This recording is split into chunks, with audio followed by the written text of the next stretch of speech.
Whoa, oh Jesus. Oh God, that is... What is happening? Oh dear.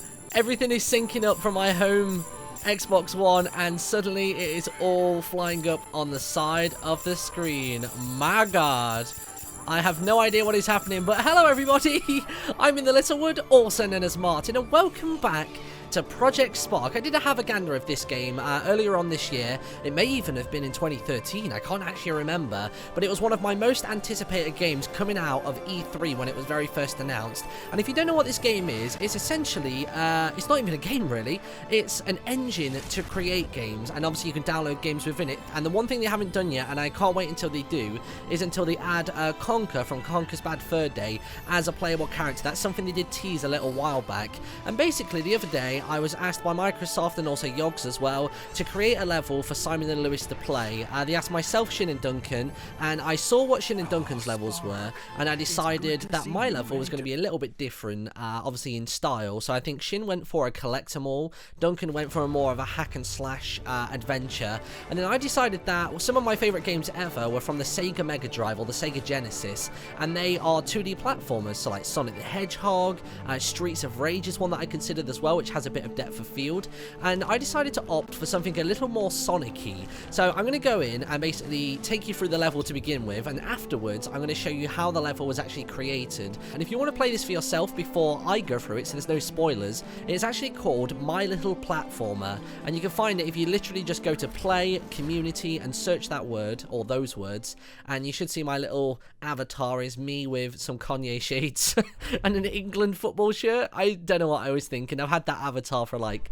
5 years, but then you find yourself inside of this game, and look at this thing. It's so freaking cool. So I kind of just want to take you through it first and just sort of show you what it looks like and how we got to this point. So you'll notice that the character can run around, and I've taken away his abilities to punch and attack. So all he can do at the minute is jump, a double jump. He can press B to roll, and I've just totally fluffed that jump, but there's one up there. And there are some secret coins back here, because I like it when Sonic goes back on itself.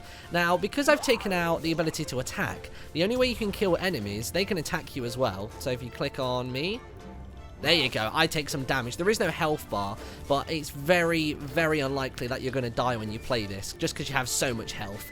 But yeah, when the enemies attack you, you take damage, and the only way for me to kill them is to sort of Goomba them. So I didn't really go down the Mario route, but I did want to kill them like that. And usually when you land on top of them, it will fling you upwards. But I've noticed if you're falling from the second jump, it doesn't seem to work that way. It's only if you land on them from the first jump where you get the upward lift. So if you want to come over here a little bit, there you go. Notice the little extra flick up?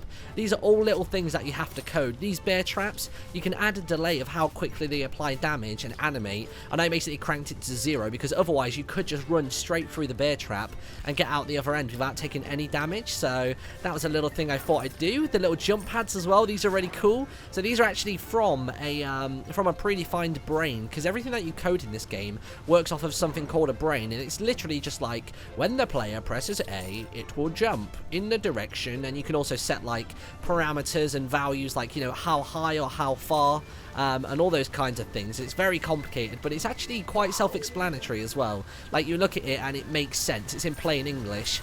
These waterfalls are so cool. I absolutely love these. I thought I would add these in. They were actually where I started when I was building the level. So you run behind the waterfalls and you press A twice to double jump, and you've got this guy out the back. So you'll notice that same squirrel is the one that you play as when you're playing through Shin's level, and I think his level is actually called literally just Shin's map.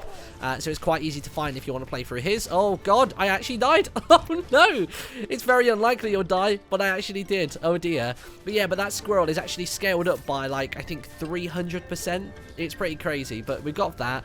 All the coins are about 150% scale wise, and I am going to jump over there and not make it because I want to kind of show you how the level is designed. So the idea is you go through this level, you get to the very end of it, and there is a door there. Now what happens is it will say that you need a key, and most people will fall down that gap and walk under the waterfalls, and if they come back trying to find the key, they're going to go up here, locate it, and then they're actually able to finish off the level when they return to the end of it. So let's double jump up these. laid out more coins around here, and when you actually collect the coins as well, you literally have to put in everything. You have to add it to a coin counter, have the coin counter display, you have to have the sound effect play. So I could have like an explosion every time I pick up a coin, like sound wise, but I decided, you know, against that. I didn't think that was going to be the best option. And I've noticed that Project Spark gets a little bit buggy when you try and double jump. This may well be my coding, or it might actually just be the game itself, but I always have to walk over that jump pad and jump when I'm in mid-air in order for it to work. And then this thing is an absolutely massive one.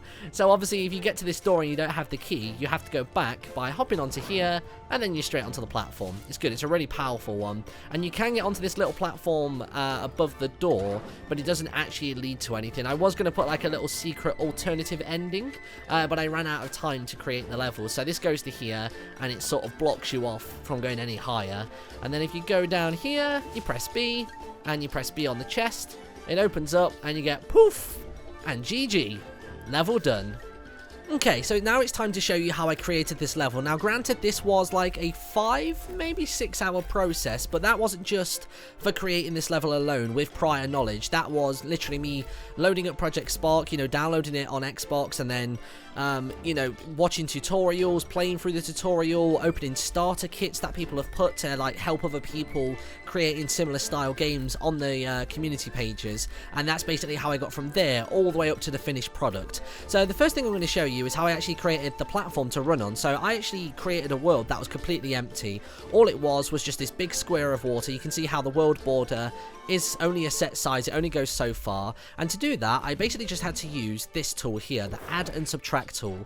Now I know it looks like there's a ton of stuff on the screen at the minute, and I literally only use like 3 tools, so don't freak out. Out of all of these menus here on the left hand side, all I used was the add and subtract tool for creating the environment. I painted it afterwards, so originally the backdrop here that is all snowy was actually all grassy as well, but I found that you kind of got lost in the screen. You couldn't really work out a depth of field with it. So afterwards, I literally just got the paint tool and just went and just painted it all, you know, into a different color than what it already was. So that was all that part was. And if I press select, actually, that undoes everything, which is good. So let's talk about actually creating platforms. So obviously these platforms over here are square, and they kind of have rounded edges by default, which is really handy for a platformer. But just here to show you, if I press the right trigger, when I'm using the add or subtract tool, I can make what is essentially a very square donut, which is that. And if I want to remove anything, it's left trigger, and that's how you do that. And literally, to create the backdrop for this level, all I did was just sort of went around like this, and then, you know, to like make it look a bit more stylized, I just sort of pressed left trigger to make craters and just to sort of texture the world as it is. It was super simple to do. So that is the add and subtract tool. So all I did when I created my platforms was I changed the scale. So if you hold LB, you can change the scale, and you can also change the shape. So I just brought it down to the water level and just held right trigger and went all the way along and like zoomed out. I just went all the way along, and can you see how the world is actually moving out with me? So the world border is actually expanding as I do this. And if I actually zoom out and press select, you'll see that it automatically snaps back in as well. It's really cool. So that's the platform. And honestly, this level was probably 90% design, as in like visuals, and probably only about 10% coding. And that's what I'm going to show you next. So I ran into a few problems when I was creating this level. With it being a 2D platformer, I had to stop the character from being able to move forwards and backwards, and only to move left and right. So obviously I placed him down, and I set his rotation to 270, which I've now broken, but there you go. If you actually want to snap that, by the way, so you see how it's moving up by single digits? If you want to actually snap it, you can press down on the D-pad, and right there on the right hand side of the screen you have the grid, and that will then allow you to move at 45 degrees at a time. Really useful stuff, actually. So I had him moving left and right. Now the only problem is that whenever he walked into one of these goblins, they would sort of like barge into each other, and one would go further into the depth of field, and one of them would come closer towards the camera, and then eventually they would just fall off the edge of this map, whether it be the player or the goblins. That was a problem, so I had to put down what is essentially an anchor. Just think of it as an anchor, and I'll show you how that anchor works in a moment, but this is the block that I used because it's invisible when you're inside the game, and this is called a logic block. And this has two purposes. It acts as a physical thing for me to link to, and then it also is my respawn point. And again, like I said, all the code is in relatively plain English.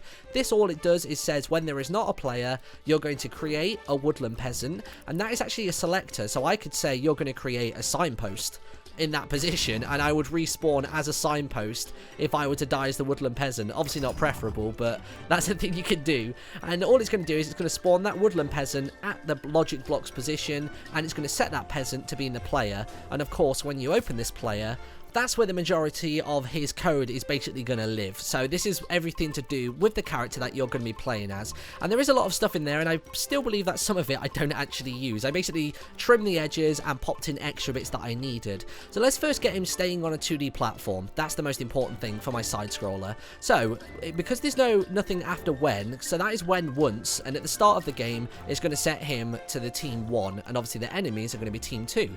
But this means without anything after when, it's always going to be happening, which is what we want. So for as long as his position is Z, it needs to be equal to the logic cube. So basically it's saying that you always have to be on the same Z axis as the logic cube. That makes sense, right? It's really, really simple stuff. And then after that, I wanted to change the camera because the camera was third person and it was at a really weird angle as well. So what I did was, all the time, again, we have a camera that is going to ignore terrain collisions. Now that's important just purely because whenever you drop down beneath here and you go to collect these coins, every time you went behind this little part here, this like wall, the camera would zoom really close in really quickly and then zoom out again as you went like through the 3 of them. So I basically just put in a little additional piece about that. So yeah, so you put the camera in, it's going to ignore that, and you're going to set the distance of it from the player to 15. I don't know if that's meters, you know, feet, anything like that, but it's 15 in the game. And then I set the pitch to 0 because that is basically like the angle height wise. I did try setting it to like 5, but it gave a kind of a weird angle. 2D side scrollers are traditionally, you know, head on, 0, nothing else. You only see the very side of the player, you never really see the top of his head. And then I also set the yaw to 270, and the yaw basically means that the camera used to be following him from behind, but I wanted it to follow him from the side, so I basically had to do a similar rotation to turn it around so it's only facing the side of him, and that's how the camera locks onto him. So again, super simple stuff. You can find really easy tutorials on all of this stuff, and that's how that works. All these movement positions were all in there by default, so when the left stick is moved on the x-axis to the left and it's greater than 0, you're going to move at a speed of 1 in the direction of east, and again, if you do it the opposite way, you're going to move in a speed of 1 in a direction of west. And of course, if I up these numbers here, he's going to start running incredibly fast, like really, really quickly. This one right here is quite cool. So when you press A, and you can actually change that to whatever you want. So when you release A, so I can actually have to hold in A, and when I let go, then he jumps, but I've actually got it as press, and he's going to do a jump. Nice and simple, and you can actually add a little extra thing behind him, which is like a variable number, so you make his jump bigger. So all you do is you go to new number, and if I put 20, he would just jump like crazy high. He would go so high, it'd be unbelievable, but I'm going to get rid of that. So yeah, when you press A, the character's going to jump, and there were some extra lines beneath it before where if I pressed X, he would do an attack, and when I pressed Y, he would launch a like a projectile fireball, but I didn't want that in the game. I obviously wanted the Goomba style to it. These two lines here I don't think I actually use. I don't think I used that one either. I don't use that one. They're just left in there because they don't affect the gameplay by still being present. I do have this one though, which is the dodging, which is quite cool. So when I press B, he's going to dodge with strafing, and he's going to be for a moment invulnerable, and it's quite cool because he basically does that sort of dive roll that you saw me do earlier on. And then after that, all the custom pieces of code that I added in. So this line I don't think actually works, so I'm going to remove that. This is actually how you kill the players, and again, plain English, when you bump into an enemy that is below you, you kill it. It's like, it couldn't be more simple. It's great. And if you bump into an enemy that is below you, the player is going to jump, and that's basically because before, if I jump onto the goblin, I would just flatten him, so he'd die, I'd land on the floor beneath him. But this actually adds that extra bounce that you get off of him, which gives that kind of like Mario Goomba vibe about it, which is quite cool. And then I think other than that, there's not really a great deal else to show you. Of course, one thing that I did do was when I actually locked my character to this axis, I then started pushing the enemies off the platform and into the water, so that wasn't preferable. So all I did was I clicked on this, I grabbed it, and if you press left trigger, you can copy an entire line of code, and like say I go to the bottom and insert one by pressing the left stick. If I go to there and I press paste, that's how you move them around. So I literally just copy and pasted that and gave it to the mobs. And these mobs by default, when you put a goblin in, they come with a default brain. which will basically mean, like, you know, it wants to attack the enemy because it's on team 2. And yeah, basically I just added in that axis thing, so he's always going to be staying in the same spot, which is quite nice. Other than that, like I said, I've got these little things right here, the little the bear traps. So when it detects the thing, it's not going to hold off for any seconds. It's just going to activate right away, and it's going to try and do some damage to the player. All the coins as well. The coins actually have sound effects that are placed inside of them. And then this one is one that I didn't actually change anything of. So I went into here, and this was what I wanted to have as a launch pad. So this was just a standard decorative lily pad that I added a brain to. So if you ever want to use some brains that are on the marketplace, you can actually just go to the brain gallery and you can search through here, which is really, really cool. And all I did was I just went over to here, I typed in jump pad, and not jump pad. There you go. I typed in jump, and jump pad was there by default, and the only value that I had to change was this. I think by default it was set to, I think, like 2 maybe, and I had to push it to 12 in order for the jump to reach all the way up here and get onto the top, oh god, onto the top of this platform right here. And there is actually one at the very end of the level as well, because again, this jump is much higher, and it goes from 12. I think this one's actually set to like 20. Yeah, set to 20, so there you go.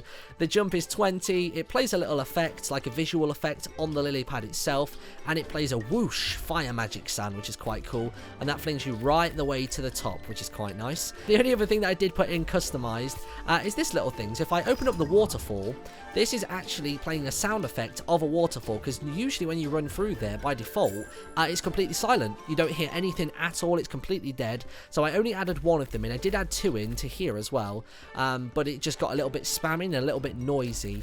And then after that, I just kind of decorated the backdrop. Literally, you just went around here. If you want to place items into the world, you use the edit tool, and you can select anything that your heart desires. Like if you want a fire, I guess, in the mountain, I can place it there, and you can change the rotation of the fire, the X rotation of the fire, so you can have the fire upside down if you so wish, and then also the scale as well. So if I wanted a massive bit of fire there, I could do that, right trigger to place it, and there you go. It's going to be in the background, but it looks awful, so I'm going to undo it. So get rid of that. And you can actually choose from a big library of those as well. So if I press up on the D-pad and clear the selections, I have all these different kinds of ones here. So I can have piles of gold, I can have emeralds, I can have explosive crates, and I imagine actually if I place down this explosive crate, it is by default going to blow up, I reckon. So if I just place it, some items have things in them by default. So if I have a little look inside its brain, yeah, look, so there you go. So when it does that, it's going to do a fire explosion, and it's going to push the enemy or the player away from it, which is quite cool. So it's nice that you look at something and it will always behave as you want it to, but then you can go in and toggle things accordingly. So there we go. If you want to play this for yourself, you can search My Little Platformer. I was going to call it MLP Jumping is Magic, but then I don't think anybody would ever find it. So yeah, My Little Platformer on Xbox Live. You can search for Shin's Map as well, which is literally called Shin's Map. And I don't know what Duncan's is called, but I'm sure Simon and Lewis will show it off in their video. So check out everybody else's. Let me know what you reckon to this one. Tell me if you played it and how quickly you defeated it as well. Let's see some speedruns and In the Little challenge, and you can tweet those videos to me, and I will see you all in a little bit. Bye bye.